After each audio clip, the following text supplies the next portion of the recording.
African business news. African of the Year award is 4 years old. The award recognizes Africans that have made an impact on the continent and on the world stage.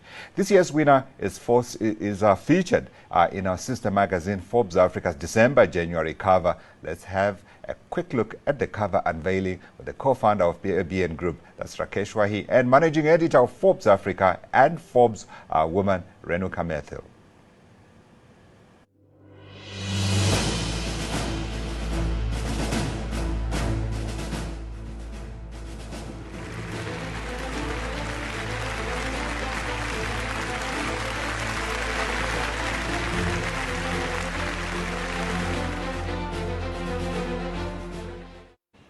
Okay, so you see who it was. Now let's hear from the African of the Year himself, the President of Ghana, Nana Akufo-Addo. I'm overwhelmed. I have to thank you very much for recognizing the work that we're doing here in Ghana to be able to get this award. It's the name of your magazine it's a global brand. Everybody knows about it. And for its African version to pick on me, it's a big honor for me. I'm very grateful for it. What does it mean? I understand it more than anything else to mean that the world is looking at the work we're doing here in Ghana. It's an inspiration for us and an encouragement for us to continue down the path that we've set ourselves. That's the President of Ghana, the African of the Year. When I think about what has happened in Ghana this year, I certainly remember the Twitter headquarters for Africa moving there. I also remember a man who champions very much the African Continental Free Trade Area and one of the few countries on the African continent to grow. Joining me is Renuka Methil, managing editor at Forbes Africa. Renu, given all those things, I am thinking this must have been an easy decision. Godfrey, thank you so much for having me on the show. I guess with all the doom and gloom around us, we need some celebration and some news of positivity and hope. Yes, the African of the Year 2021 is President Nana Akufo-Addo, richly deserved, I feel.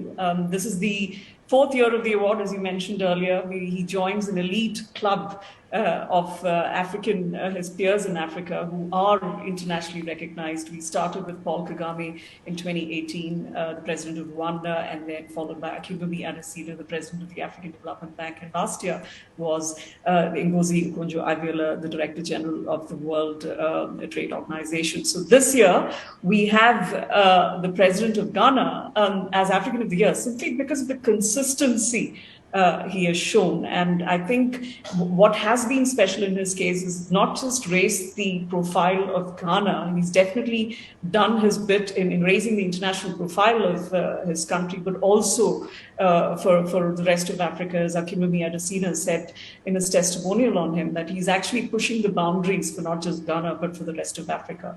And we always, for this award, it has to be an African statesman of global repute, somebody who's a visionary, somebody who is willing to the boundaries for not just Ghana, but for the rest of Africa.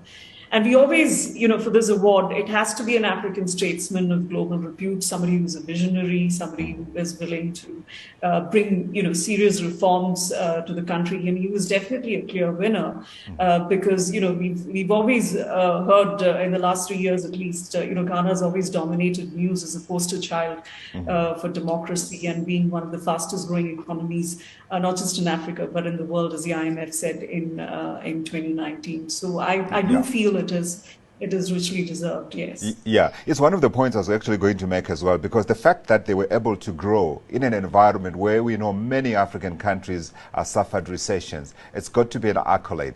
Any other nuggets that you picked up from your research as you did the story?